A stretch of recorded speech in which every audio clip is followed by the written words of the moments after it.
Hello mga langga! Welcome back to my vlog. For today's video po, tayo nga po muli ay magluluto ng kakaibang dish na naman. So, pinrepare ko na nga po ang aking mga ingredients na gagamitin. Nahiwa ko na nga po ang ating mga lamas, kung tawagin sa Bisaya, ang ating mga ingredients. So, meron nga po tayong isda at meron din po tayong upo. So, ang balak ko po sana dyan ay bulang lang po talaga siya dahil nga po ay nag-uulan ngayon. Araw-araw na lang po ay nag-uulan dito sa Singapore. Then, ang gusto ko ay separate ang pritong isda. Then, bulang lang at makahigop ng maiinit na sabaw.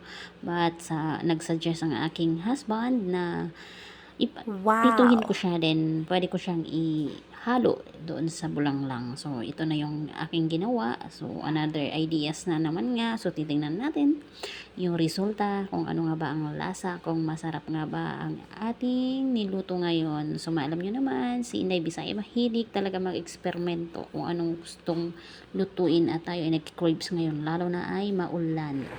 So, ito na nga. At nakita nyo naman kulong-kulo na. At masarap talaga pag yung sobrang kulo siya at pakakapitin natin yung lasa.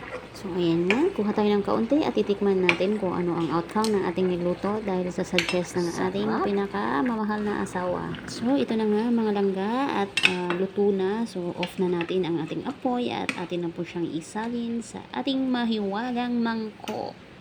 At talaga namang mapapasarap at mapaparami na naman ang kanin ko nito kasi sa totoo lang hindi po ako nag-lunch at kain lang po ako ng tinapay. So ito mapapalaban tayo ng kain natin dahil maulan at malamig ang panahon.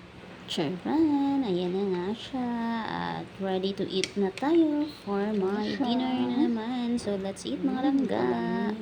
So, hanggang dito na lang mga langga ang ating video and see you for the next upload. Bye-bye. Keep safe everyone and stay healthy. God bless everyone. Bye-bye.